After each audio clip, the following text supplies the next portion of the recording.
My name is Nicholas Sabernati. My friends call me Nick. I am 32 years old with a very, very sound mind. I am not crazy. Although crazy people don't know they're crazy, I am 99% sure I am not.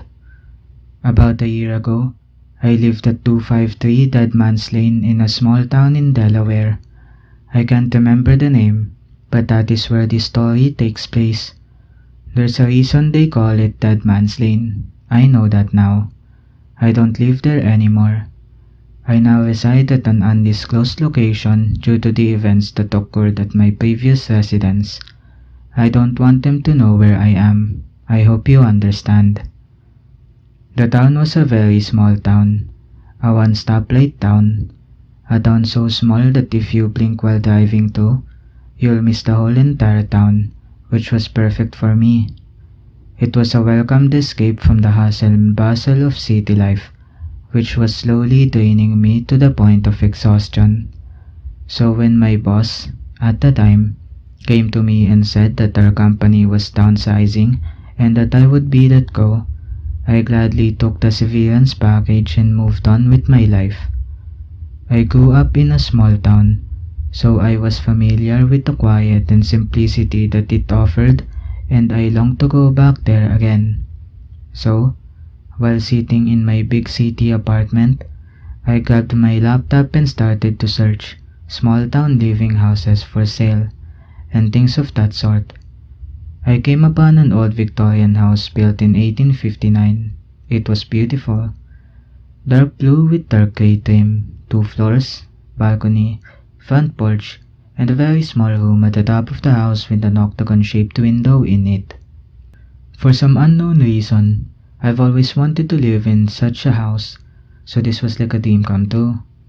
The price wasn't bad, actually, was pretty good. Low, some might say. So I called the number displayed in the ad and made arrangements with the older gentleman on the other end to come view the house 3 days later. Upon arriving at the house, I looked just like the picture in the ad, except there was one small detail the ad did not say. The house was in the middle of a giant dirt field all by itself. No trees or shrubbery around, just a dirt field. That time of year, some farmer should have had corn or something growing in a field that big, but there was nothing. This struck me as kind of odd.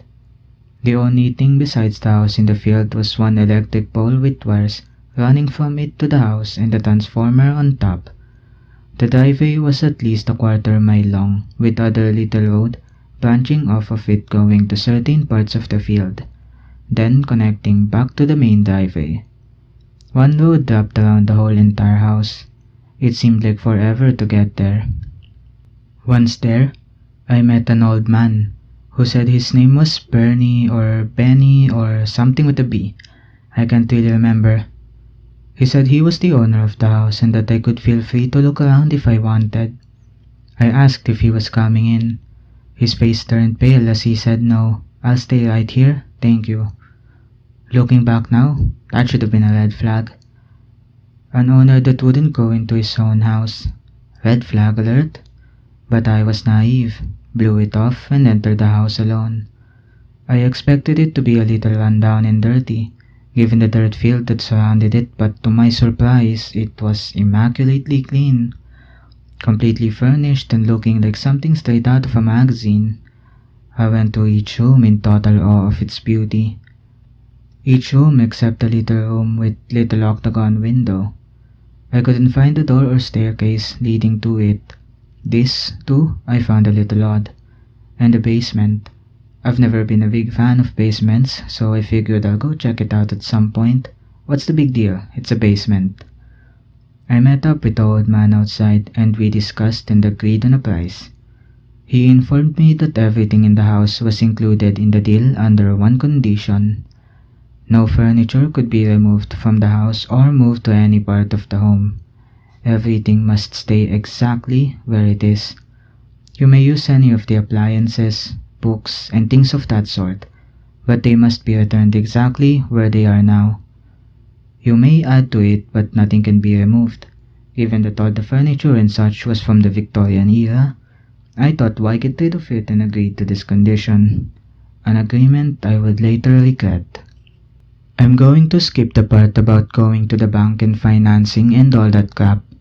No one really cares about that anyway. Moving in day was exciting for me. I finally got the house of my dreams. I just started a new job and back to the quiet life. I left all my furniture and stuff at my old apartment, only packing my clothes and toiletries. I figured maybe the next guy or girl could use some of it. Anyway, I met the old man at the house. I'm just going to call him Mr. B since I can't seem to remember the man's name. I later found out that Mr. B lived just 2 blocks away with his wife of 43 years, Isabella. I never got a chance to meet Isabella, although I wish I had. He was old steel mill worker. You could tell from his physique. He may have been old, but the man had muscle. He had bought the house some 30 years back with the same conditions that he had told me. He never lived in the place, said it troubled his wife immensely from the first day she saw it. He tried to sell it many times before, but the deals always fell through for some reason. Until then, Mr. B handed me the keys, and as he did, he grabbed hold of my hand and pulled me to him and whispered something in my right ear. He whispered, "Beware of the rain." There's a reason he said that to me, I know that now. He then hung his head and slowly walked away. How he knew, I don't know, but he did. My first couple weeks in my new house were rather uneventful. The weather was nice with a slight breeze. Even opened a copper window upstairs to get some airflow in there. I had asked Mr. B about opening the windows. He said that was fine since they were part of the house, not possessions within the house. So I left them opened for a few days. On my first night, since the place was fully furnished, I hung up my clothes, which took all of 20 minutes. I put my shampoos and such in the master bedroom, which was almost as big as my bedroom, then went to the local grocery store for some food and drinks. I can't remember the name, it's not really important. I spent the rest of the time checking out the room one by one and seeing everything the house had to offer. About a week or so later, I finally found that door that led to that little room with the octagon window. It was a secret door panel hidden in the closet of the room that I decided to make my bedroom. For some unknown strange reason, something told me to push on the back of the closet. I did. The door swung open, revealing a spiral black metal staircase that led to said room. It was a very small room, about the size of a walk-in closet by today's standards. In said room was a very old desk, positioned just under the octagon window and a stand-up lamp to its left. Old wood planks for walls, as well as the ceiling. The floor was what looked to be brand new hardwood, so I decided to make it my office, the place I would do my writing, since I had a great view of the dirt field out the window. What a better place to draw inspiration from? That's a joke, by the way.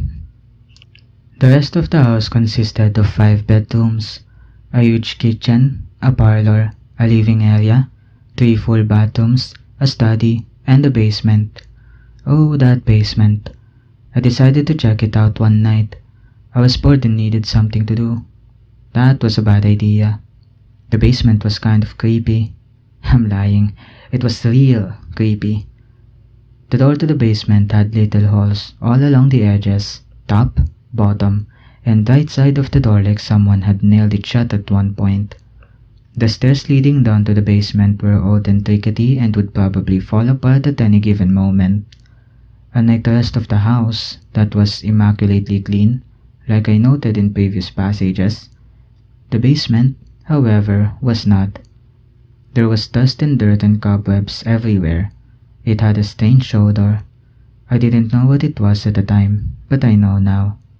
Along the far wall, there was a series of 5 file cabinets covered in dust. Over to the right, it looked like 2 metal surgical tables covered with white sheets. In the middle of these tables, there was a small stand with a glass container with tubes running out of it and some kind of pump machine behind it. All kinds of knives, gloves, and masks scattered all over the floor. It looked like no one had been down here for ages. I ran up the stairs as quickly as I could, shut the basement door, and never went down there again. What was that place? About a month or so went by. All this time, I couldn't get what Mr. B whispered to me on the day I moved in out of my head. So every morning while drinking my coffee, I really miss coffee. Anyway, I would check the weather app on my phone to see the conditions for the day. On that day, it was gonna be partly cloudy with 80% chance of rain. Okay, maybe now we'll see what there is to be afraid of. Just like the app said, it started to rain at about 4 p.m. It didn't last long, but that's how it all started. I was in my office. The rain started to fall. Almost as soon as it did, I started to hear music. Not today's music, but orchestra music. Big band music. I didn't have a radio up there. I'm in the middle of a field, so it couldn't be a car.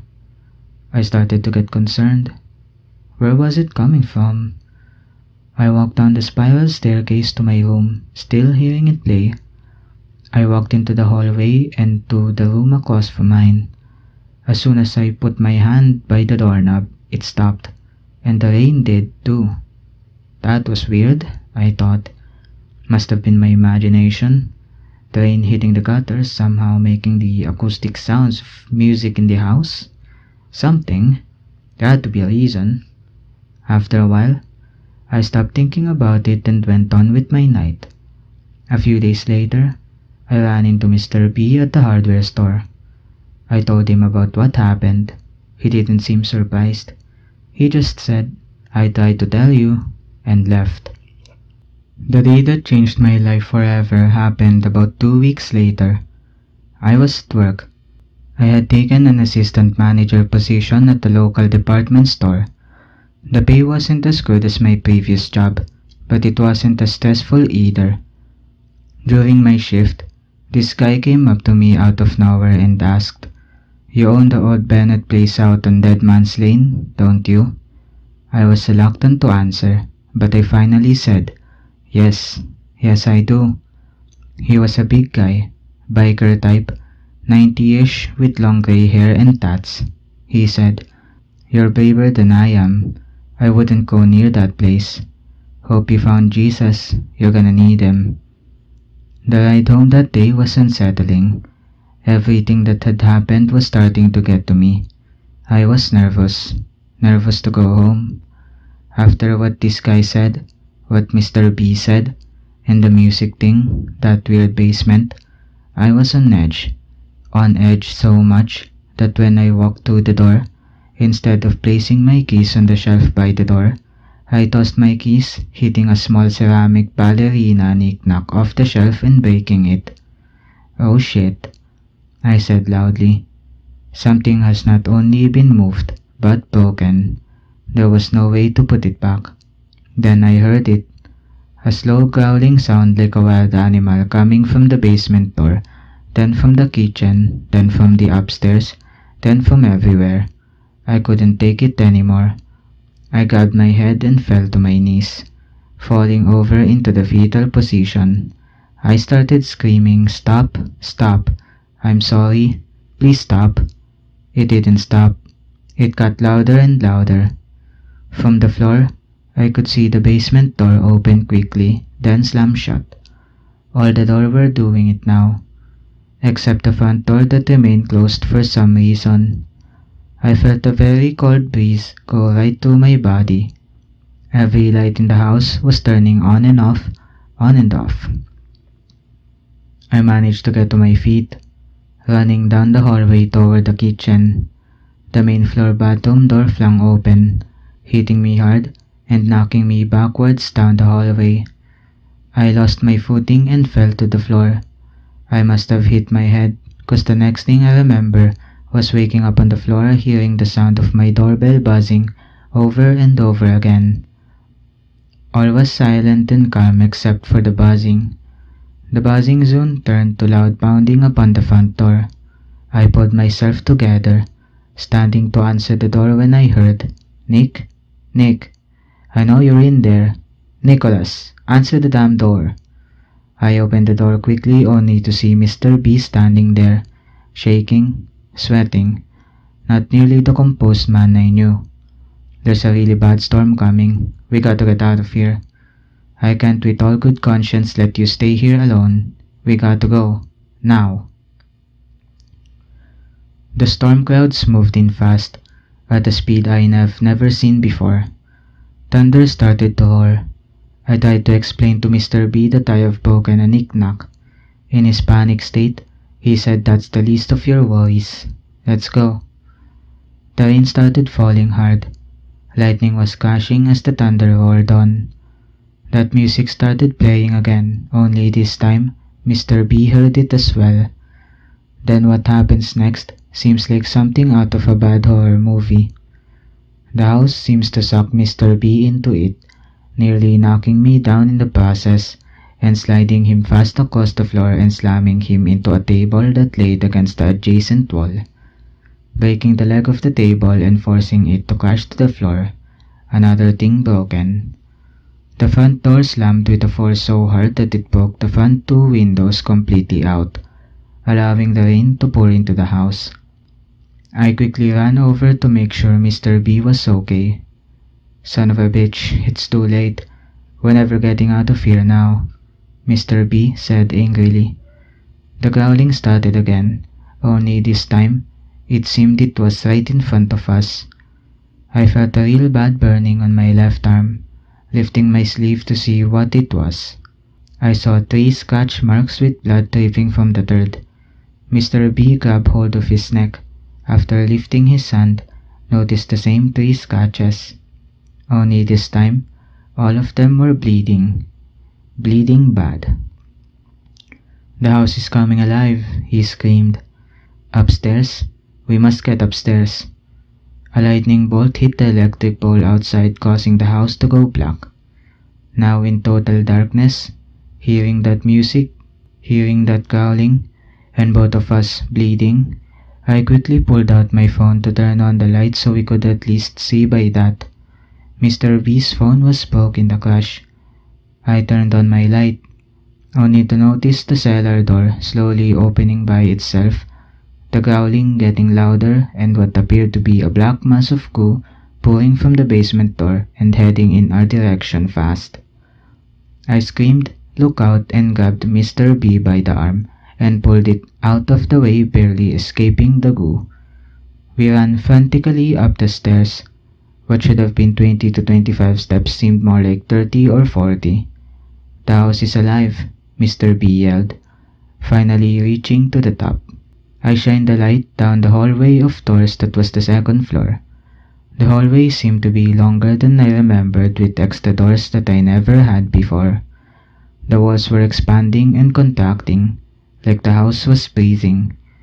There was a red substance, resembling blood, include them for all I know, oozing from the ceiling down the walls. My bedroom was at the end of the hallway. Mr. B and I made a run for the last door on the left, my bedroom. We ran, and just as the red goo was about to hit the floor, I arrived at my bedroom door, grabbing the knob and opening it quickly, looking back, hoping to see Mr. B right behind me. But unfortunately, he was not. Shining my light down the hallway, I could see that he was about a quarter of the way from the door, running as fast as he could, but getting nowhere. It was like he was running on the treadmill. The red substance oozed down onto the floor and quickly made a beeline straight for Mr. B. I screamed, "Give me your hand!" I stretched my hand out as far as I could. Mr. B extended his, but it was too late. The red substance reached his shoe. Mr. B screamed in agony as the substance began to burn him. The smell of burning flesh filled the hallway. As more of the substance reached him, Mr. B ignited into flames. I can still hear his screams in my head. I only lasted a few seconds, and then it was gone, and so was my friend. I quickly ran into my room. From out my bedroom window, I could see what appeared to be flames. When the lightning hit the pole, It must have caused the transformer to catch fire, igniting the house as well. The outside of the house was burning, but not the inside, and the rain wasn't stopping it. What the hell is this place? Shining my light back into the room, I could see shadows in the shape of people appearing in the walls, some short, some tall. Then the voices started. I'm so cold. Mommy, help me. I quickly ran up to my office, the only place left to go. From out of the window, I could see the rain pouring down, lightning bolts lighting up the skies. The voices continued. Down below, I could see that the rain had fallen so hard and fast that it washed away all the dirt from the field, exposing skeletal remains all around the house. And then it hit me. Oh my god, this was not a house. It was an old funeral home built on cemetery grounds. They must have removed the headstones and left the bodies. That would explain everything. In shock, I stepped backwards, my back hitting the wall and sliding down into a sitting position. My phone had fallen to the floor. The light just so happened to be shining on the doorway of the room. I mumbled to myself, I didn't know. Out of the corner of my eye, I could see a black mass in the shape of a person crawling through the doorway and over to me.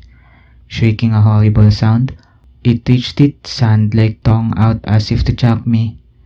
Totally exhausted, I put my hands over my eyes and screamed as the shadow engulfed the room.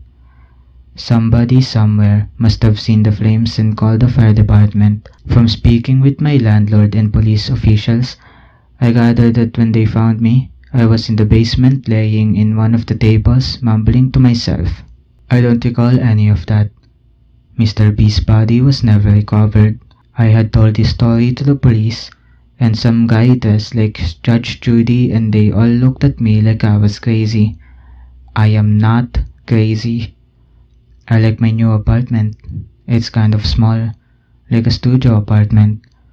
I got a bed in the dresser, my nightstand in the lamp. Best of all, the rent is free. I don't have to work anymore. My neighbors are nice, a little quirky if you ask me, but nice nonetheless. There's a TV that we share in the living room, a game room where we gather and play cards and ping pong and games of that sort. I have my own bathroom, which is nice. Food is included. It's mostly just mush, but it's still food. Security here is tight. There are cameras everywhere and there are rules. If you break those rules, the landlord will move you to a much smaller apartment with no windows, but gives you this very cool jacket to wear that lets you hug yourself. I like that jacket. There are a bunch of nice ladies that come by every day giving us little white pieces of candy. Sometimes they're different colors, but mostly white. Sometimes they even come at night. Oh, I gotta go now. It's bedtime. I'm excited. Tomorrow we go outside. Good night.